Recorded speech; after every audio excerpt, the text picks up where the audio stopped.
Friends, welcome back to my channel. मैं हूं आपकी फ्रेंड वर्षा। आज की इस वीडियो में हम बात करेंगे 20 डेज सीरीज़ की रिवीजन क्लास की, यानी कि 20 डेज सीरीज़ जो हमने पहले स्टार्ट करी थी उनको हम यहाँ पर एक ऐसे बोल सकते हैं कि कुछ इम्पॉर्टेंट पॉइंट्स होंगे 20 डेज सीरीज़ में जो हमने डिस्कस किए थे, वो यहाँ पर हम रिवीजन करेंगे उनका, जिससे आपको एक आइडिया लग जाएगा कि आपके एग्जाम में ये चीज़ें भी पूछी जा सकती हैं। ठीक है, तो एक रफ वे में बहुत जल्दी जल्दी डिस्कस करेंगे। आपको रिवीजन के बेसिस पर लेके चलना है सारी चीज़ें, और आपने जो अपने नोट्स बनाए हैं उसको भी आपको तैयार करना है। ठीक है, देखिए सबसे पहले जो आपके एग्जाम में पूछे जाता है वो पूछा जाता है आपका अमेंडमेंट 1। मैं शॉर्ट में लिख रही हूँ, आप भी जल्दी जल्दी अगर नोट करना चाहते हैं तो नोट कर लीजिए। अमेंडमेंट 1 1951 में आया था। तो ये टाइम पूछा जाता है कि जो अमेंडमेंट फर्स्ट टाइम हुआ था सबसे पहले, वो कब हुआ था। तो 1951 में हुआ था।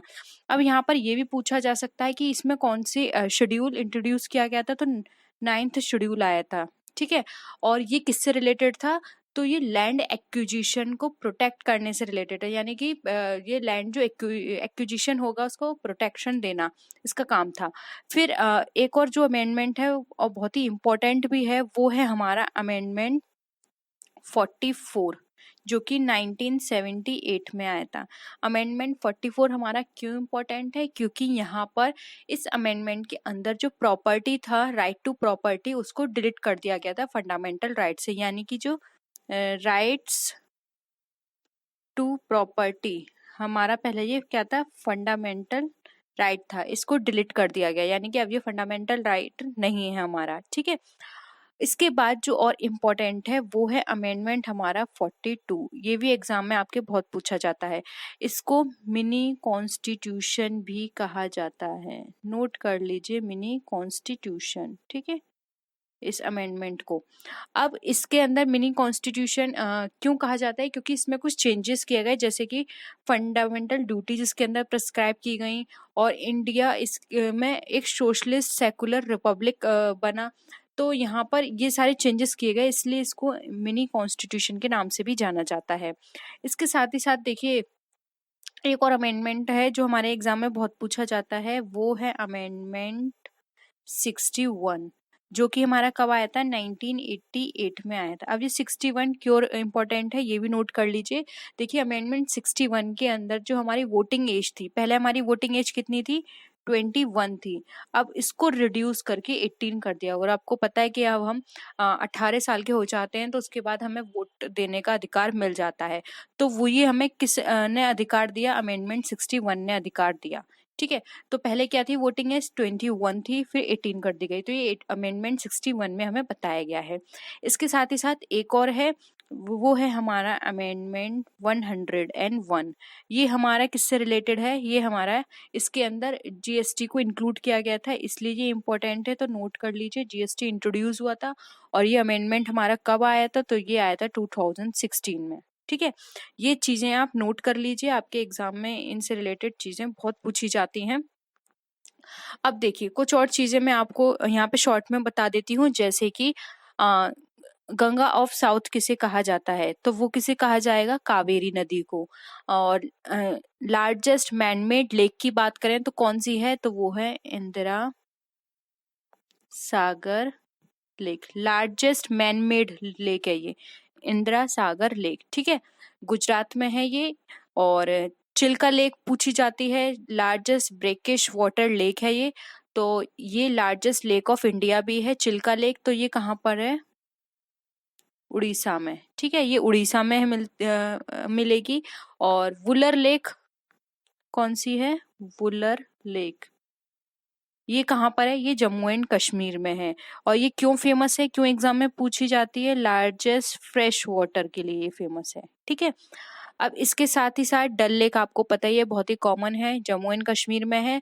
और सांभर एंड डिडवाना लेक भी आपके एग्जाम में बहुत पूछी जाती है। ये फेमस है किसके लिए? सॉल्ट के लिए। सांभर एंड डिडवाना, ये सॉल्ट के लिए फेमस है, और ये राजस्थान में है। ठीक है, इसके साथ ही साथ कुछ यहाँ पर हम वो भी डिस्कस कर लेते हैं, बांध, जैसे कि भाखड़ा नागल बांध। मैं हिंदी में लिख देती हूँ। भाखड़ा नागल बांध कहाँ पर है? सतलज नदी पर है। कहाँ पर है? सतलज नदी पर। और ये कहाँ पर पड़ती है? पंजाब में। ठीक है। उसके साथ ही साथ मंडी प्रोजेक्ट जो है वो कहाँ पर है, वो है हमारा ब्यास नदी पर, और ब्यास कहाँ पर है, हिमाचल प्रदेश में। ठीक है। इसके बाद चंबल वैली प्रोजेक्ट जो है वो चंबल नदी पर है, और चंबल कहाँ पर मिलती है, चंबल की पहाड़ियां एमपी और राजस्थान में पड़ती हैं। ठीक है, कहाँ पे, एमपी और राजस्थान में। दामोदर वैली प्रोजेक्ट लिख लीजिए, दामोदर वैली प्रोजेक्ट जो है दामोदर नदी पर है, और वो जो दामोदर नदी कहाँ पर है, ये बिहार में। ठीक है। तो ये कुछ इम्पोर्टेंट बांध हैं, आपके एग्जाम में बहुत पूछे जाते हैं। इसके साथ ही साथ नागार्जुन सागर प्रोजेक्ट जो है वो कृष्णा नदी पर है। ठीक है, कहाँ पर है, कृष्णा नदी पर, और ये कहाँ पर है, एपी में है। ठीक है, आंध्र प्रदेश में। फिर है कोसी प्रोजेक्ट, कोसी नदी पर है। इस तरह के पूछे जा सकते हैं आपके एग्जाम में। फरक्का प्रोजेक्ट कहाँ पर है, ये गंगा नदी पर है, वेस्ट बंगाल में। ठीक है। अब देखिए लाइंस और देख लीजिए इंपॉर्टेंट बाउंड्रीज हमारी। जो डूरंड लाइन है वो किस किस के बीच है, पाकिस्तान और अफगानिस्तान। ठीक है। उसके बाद मैकमोहन लाइन हमारी कहाँ पर है, इंडिया एंड चाइना के बीच में है, पड़ती है। ठीक है। रेड क्लिफ किसके बीच में है, रेड क्लिफ है इंडिया और पाकिस्तान के बीच में। ठीक है। इसके साथ ही साथ एक और है जो बहुत इंपॉर्टेंट है, 38 पैरेलल लाइन हमें कहाँ मिलेगी, ये नॉर्थ एंड साउथ कोरिया की बाउंड्री को कहा जाता है। ठीक है, नॉर्थ एंड साउथ कोरिया। ठीक है। उसके बाद 49th पैरेलल लाइन, ये बाउंड्री कहाँ पर है, ये यूएसए और कनाडा के बीच में है। ठीक है, तो ये नोट कर लीजिए, डूरंड लाइन पाकिस्तान अफगानिस्तान के बीच। मैकमोहन रेखा जो है, ये लाइन जो है वो इंडिया और चाइना के बीच है। रेड क्लिफ लाइन इंडिया और पाकिस्तान के। 30th parallel line north and south Korea, और 49th पैरेलल लाइन यूएसए और कनाडा के बीच में है। ठीक है, मैं यहाँ पर आपको सारे मिक्स करा देती हूँ, तो आप रिवीजन कर लीजिए अपना। अब देखिए यहाँ पर इसके साथ ही साथ हम यहाँ पर डिस्कस करते हैं कुछ और चीजें, जैसे कि अब ये बताइए, जो हमारा लोकसभा का जो डायरेक्ट कंट्रोल होता है किसके हाथ में होता है, तो वो होता है हमारे स्पीकर के हाथ में। ठीक है। और ये बताइए ऐसा कौन सा एक्ट है जिससे हम जिसके बाद हमारी कंट्री में 2 एक्ट लागू हो गए, यानी कि 2 एक्ट बने, वो था हमारा मॉडले मिंटो रिफॉर्म्स 1909। ठीक है, इसके बाद से, यानी कि इसके अंदर ये कह दिया गया कि जो एक तो हमारा एक्ट था जो हमारा इंडियन एक्ट है, और एक है हो गया हमारा 1909 का मॉडले मिंटो रिफॉर्म्स। ठीक है। और इसके बाद देखिए हमारे यहाँ कितनी तरह की गवर्नमेंट है, 2 तरह की गवर्नमेंट है। एक है हमारी यूनिटरी गवर्नमेंट, और दूसरी हमारी कौन सी है, फेडरल गवर्नमेंट। यूनिटरी गवर्नमेंट का मतलब होता है यहाँ पर सिंगल पावर सिस्टम होती है। फेडरल होता है जहाँ पर सेपरेशन पावर सिस्टम है। ठीक है, ये आपको समझ में आ गया। अब देखिए यहाँ पर जो भी 3 तरह की हमारी इमरजेंसी होती हैं, तो पहले इमरजेंसी समझ लेते हैं। देखिए जो हमारी इमरजेंसी होती हैं वो होती है 352 सेक्शन, आर्टिकल सॉरी 352, 356 एंड 360। 360 में कौन सी इमरजेंसी आती है, फाइनेंशियल इमरजेंसी। 352 में कौन सी आती है, यहाँ पर नेशनल इमरजेंसी। ठीक है, नेशनल इमरजेंसी। और 356 में कौन सी आती है, स्टेट इमरजेंसी। ये 3 इमरजेंसी है, याद रख लीजिए। ठीक है। जब हमारी नेशनल इमरजेंसी होती है तो इसमें सारे राइट्स किसके पास चले जाते हैं, सेंट्रल गवर्नमेंट को चले जाते हैं, यानी कि फिर इसमें स्टेट का कोई भी राइट नहीं होता, सब राइट्स सेंट्रल गवर्नमेंट को चले जाते हैं। इसके बाद एक और एक्ट है जो आपके एग्जाम में बहुत पूछा जाता है, वो है एंटी डिफेक्शन लॉ, जिसको दल बदलू भी कहते हैं। ये हमारा शेड्यूल 10 के अंदर डिफाइन किया गया है। क्या, एंटी डिफेक्शन लॉ, दल बदलू। इसका मतलब ये होता है कि मतलब कोई भी जो एमएलएज एमपीज होते हैं वो डिस्क्वालीफाई हो जाते हैं इसके अंदर, यानी कि वो अपने अगर किसी और पार्टी को छोड़कर अपनी पार्टी को छोड़कर जाते हैं, दल बदलू। ठीक है, तो ये इसका नाम है, ये शेड्यूल 10 के अंदर यहाँ पर हमें डिफाइन किए गए हैं। एक और कॉन्सेप्ट समझिए, देखिए यहाँ पर अब हम बात करते हैं आर्टिकल 19 की। अब आर्टिकल जो 19 है वो हमें क्या बताता है? देखिए आर्टिकल 19 के अंदर ये कहा गया है कि अगर किसी भी तरह का कोई भी इमरजेंसी लगती है तो जो आर्टिकल 19 है यानी कि राइट टू फ्रीडम, वो ऑटोमेटिकली क्या हो जाएगा, ये ऑटोमेटिकली डिसॉल्व हो जाएगा। ठीक है, यानी कि इमरजेंसी के टाइम पर। और देखिए जो भी हमारे कोई भी अगर हमें डाउट होता है, डिस्प्यूट होता है हमारा प्रेसिडेंसी के इलेक्शन में, तो वहां पर जो भी बीच में अगर हम बोलें कि वो जो डिस्प्यूट्स हैं या फिर जो भी डाउट्स हैं वो कौन रिजॉल्व करेगा, तो वो रिजॉल्व करने की पावर होगी सुप्रीम कोर्ट के पास। किसके पास? सुप्रीम कोर्ट के पास। ठीक है, अब एज पीरियड देख लीजिए, मिनिमम एज कितनी है? तो लोकसभा, राज्यसभा, बताइए लोकसभा की कितनी है? 25। राज्यसभा की कितनी है? 30। विधानसभा की कितनी है? 25।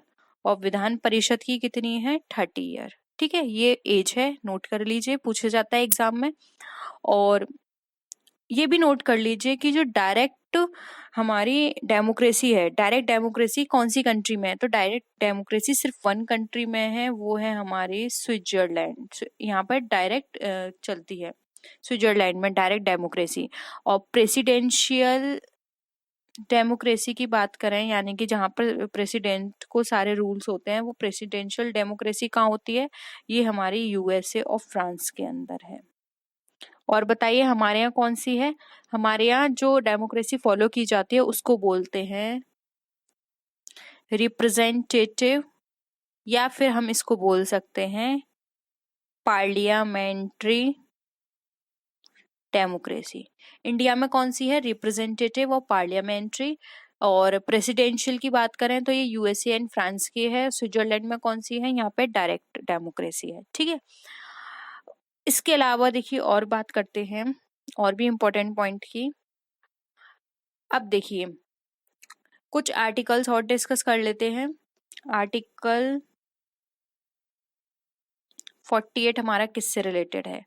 देखिए आर्टिकल 48 में एग्रीकल्चर और एनिमल हस्बेंड्री के बारे में बात की गया है। किसके बारे में? एग्रीकल्चर और एनिमल हस्बेंड्री के बारे में। ठीक है, फिर आता है हमारा आर्टिकल 49। अब आर्टिकल 49 किससे रिलेटेड है?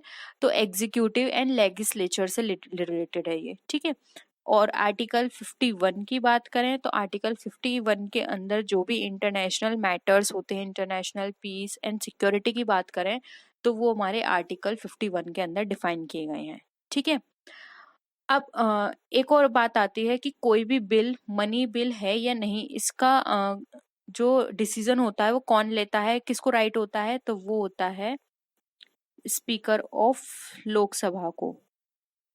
वो ये देखेगी कि ये बिल हमारा मनी बिल है या नहीं, ये स्पीकर ऑफ लोकसभा को राइट होता है।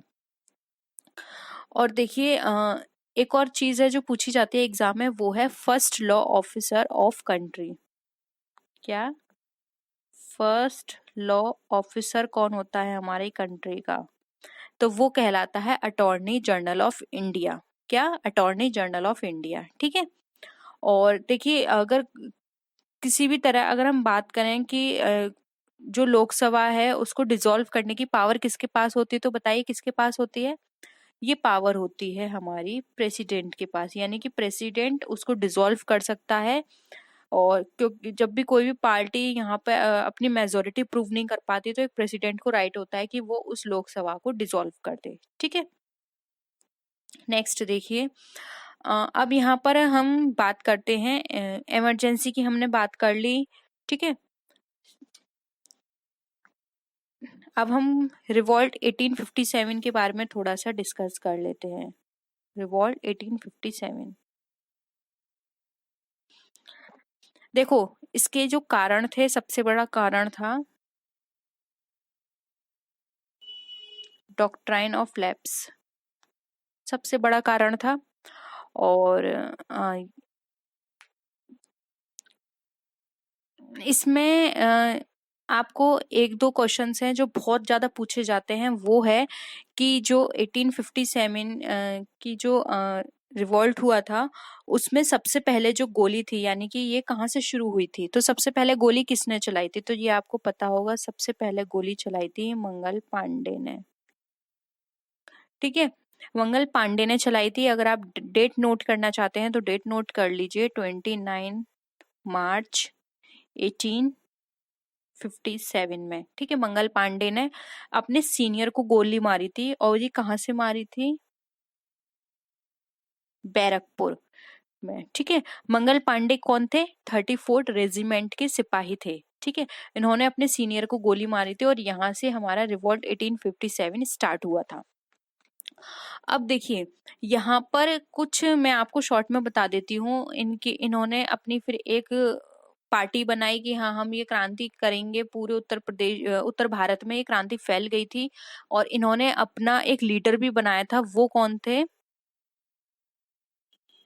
बहादुर शाह जफर। बहादुर शाह जफर इनके लीडर थे, लेकिन ये बहुत ही ओल्ड थे। ठीक है, लीडरशिप की बहुत कमी थी, पुअर कोऑर्डिनेशन था, पुअर क्वालिटी ऑफ वेपन्स थे। ठीक है, इनके पास अच्छी लीडरशिप नहीं थी, जिस कारण ये जो इनकी रिवॉल्ट 1857 था क्या था, फेल हो गया। ठीक है, अब देखिए, इसमें लीडर्स भी पूछ लिए जाते हैं कभी कभी कि कहाँ से कौन कौन से लीडर ने इस क्रांति में अपना अपना कंट्रीब्यूशन दिया था। तो देखिए, नोट कर लीजिए, मैं आपको कुछ जरूरी जरूरी बता देती हूँ। दिल्ली से कौन थे, मुगल शाह बहादुर शाह जफर। नोट कर लीजिए, दिल्ली से 3 लोग थे, मुगल शाह बहादुर शाह जफर फर्स्ट, सेकंड थे बखत खान, एंड थर्ड थे एहसान उल्लाह। मैं लिख देती हूँ, चलिए। फर्स्ट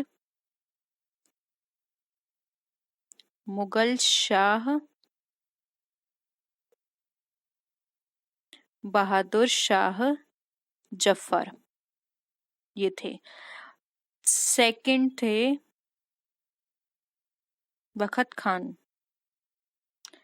थर्ड थे एहसान एहसानुल्लाह। ठीक है, ये 3 थे जिन्होंने दिल्ली से किया। बैरकपुर से हमारे कौन थे, अभी मैंने आपको बताया, बैरकपुर से थे हमारे मंगल पांडे। ठीक है, लखनऊ से कौन थे, लखनऊ से थी हमारी बेगम हजरत महल, बिरजिस कादिर और मौलवी अहमदुल्ला। यहाँ पर एक और चीज नोट कर लीजिए, ये भी एग्जाम में बहुत पूछी जाती है, ये है कानपुर। कानपुर से कौन कौन थे, तो कानपुर से थे नाना साहब, जिनको डोडू पंत भी बोला जाता है। क्या, नाना साहब। ठीक है, और साथ में थे इनके तात्या टोपे। ठीक है, और कानपुर को रिवोल्यूशनरी कैपिटल ऑफ इंडिया भी कहा जाता है, और उस टाइम कानपुर को क्या बोलते थे, कौनपोर, CAWNPORE, कौनपुर, इस तरह लिखा जाता था, कानपुर बोला जाता था, और ये रिवोल्यूशनरी कैपिटल ऑफ इंडिया थी। झांसी से कौन थी, ये आप सबको पता है, झांसी से थी महारानी लक्ष्मीबाई। बिहार से थे कुंवर सिंह और अमर सिंह। ठीक है, इस तरह से कुछ मेन मेन है वो आप नोट कर लीजिए। मथुरा से थे देवी सिंह। ठीक है, अब इसके बाद देखिए, इसके बाद आते हैं, इसके बाद लॉर्ड कैनिंग आए। कौन, लॉर्ड कैनिंग।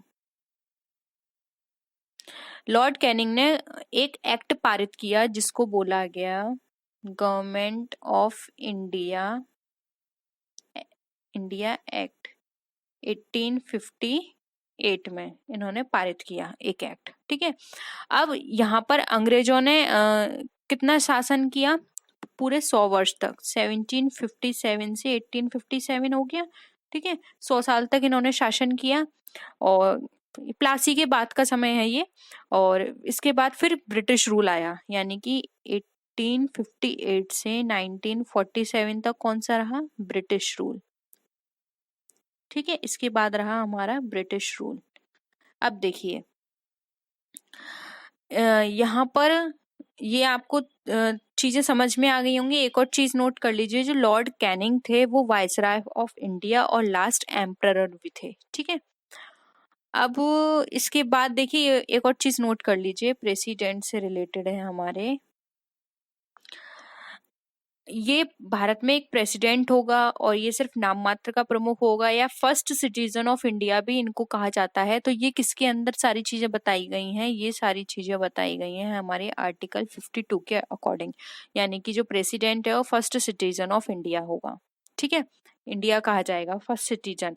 तो ये हमारा बताया गया है आर्टिकल 52 के अंदर। ठीक है, अब एक और चीज है कि सबसे पहले नोबेल पुरस्कार जो है वो किसे मिला भारत में, तो वो कौन थे? रविंद्रनाथ टैगोर, सबसे पहले नोबेल पुरस्कार मिला था इन्हें। और भारत भवन पूछा जाता है, भारत भवन कहाँ पर है, तो वो नोट कर लीजिए, वो हमारा एमपी में है। ठीक है, अर्थशास्त्र किस पे आधारित है, तो अर्थशास्त्र के अंदर हमारे शासन प्रशासन को किस तरह से चलाया जाता है, इन सब की राजनीति पर संबंधित है। ठीक है, कुछ बुक्स हैं जो बहुत पूछी जाती हैं, जैसे कि living history, hard choices, dear socks dear buddy, ये सब किसकी हैं? ये सारी 3 बुक्स हैं, हिलेरी क्विंटन की हैं। ठीक है, हो गया ये। अब इसके अलावा अब मैं आपको कुछ रोडवेज के बारे में बता देती हूँ। ठीक है, रोडवेज, इंडिया सेकंड लार्जेस्ट है वर्ल्ड में और फर्स्ट है एशिया में। रोड के, अगर हम रोड के पैरामीटर पर बात करें तो सेकंड लार्जेस्ट वर्ल्ड में है और फर्स्ट है एशिया में। टोटल नेटवर्क की बात करें इंडिया के अंदर तो हमारा है 56 किलोमीटर। ठीक है, तो ये सब चीजें आप याद कर लीजिए। और सबसे ज्यादा पक्की सड़कें यानी कि सरफेस्ड रोड जो है वो कहाँ पर है? महाराष्ट्र में सबसे ज्यादा। और सबसे ज्यादा कच्ची यानी कि अनसरफेस्ड रोड जो है वो कहाँ पर है? उड़ीसा में। सबसे ज्यादा कच्ची सड़कें उड़ीसा में और सबसे ज्यादा पक्की सड़कें कहाँ पर है? महाराष्ट्र में है। ठीक है, अब इसके अलावा आप ये नोट कर लीजिए कि गोरखपुर यूपी का सबसे लंबा प्लेटफॉर्म है, गोरखपुर का सबसे लंबा प्लेटफॉर्म है और ये करीब 1.3 किलोमीटर है। ये प्लेटफॉर्म सबसे ज्यादा लंबा, लॉन्गेस्ट प्लेटफॉर्म गोरखपुर में है। ठीक है, और लार्जेस्ट रेलवे स्टेशन की बात करें तो वो है हमारा हावड़ा जंक्शन स्टेशन। ठीक है, और सबसे ज्यादा लंबी दूरी की बात करें इंडिया के अंदर, सबसे ज्यादा जो दूरी कवर करती है ट्रेन, वो कौन सी है? विवेक एक्सप्रेस। सबसे ज्यादा दूरी ये कवर करती है। ये डिब्रूगढ़ से कन्याकुमारी तक चलती है, लगभग ये 4300 किलोमीटर की दूरी तय करती है डिब्रूगढ़ से कन्याकुमारी तक। ठीक है, फास्टेस्ट ट्रेन तो आपको पता ही है, गतिमान एक्सप्रेस है। ठीक है, और भी बहुत सारी चीजें हैं, मैं आपको धीरे धीरे बता दूंगी। और ये याद रखिए, जो रेलवे है वो किसने शुरू किया? लॉर्ड डलहौजी ने शुरू की थी। ठीक है, और सबसे पहले रेल कहाँ चलाई गई थी? ठाणे से मुंबई चलाई गई थी। ठीक है, डेट नोट कर लीजिए, 16 अप्रैल 1853 में सबसे पहली ट्रेन चलाई गई थी ठाणे से मुंबई की। ठीक है, तो आज के लिए इतना ही रखते हैं रिवीजन। अभी कुछ और पॉइंट्स रह गए हैं और अगर आप चाहते हैं कि मैं उसको कंटिन्यू करूं तो आप बता दीजिएगा, नहीं तो अगर ये सारी चीजें आपको पहले से पता है तो हम नहीं भी करेंगे, क्योंकि अभी आपके लिए टाइम इम्पोर्टेंट है। मैं नहीं चाहती कि इस तरह की रिवीजन अगर आपको आता है तो मैं बार बार करा के आपका टाइम वेस्ट करूं। ठीक है, तो आज के लिए इतना ही। नेक्स्ट वीडियो में मिलते हैं, तब तक के लिए टेक केयर, बाय बाय।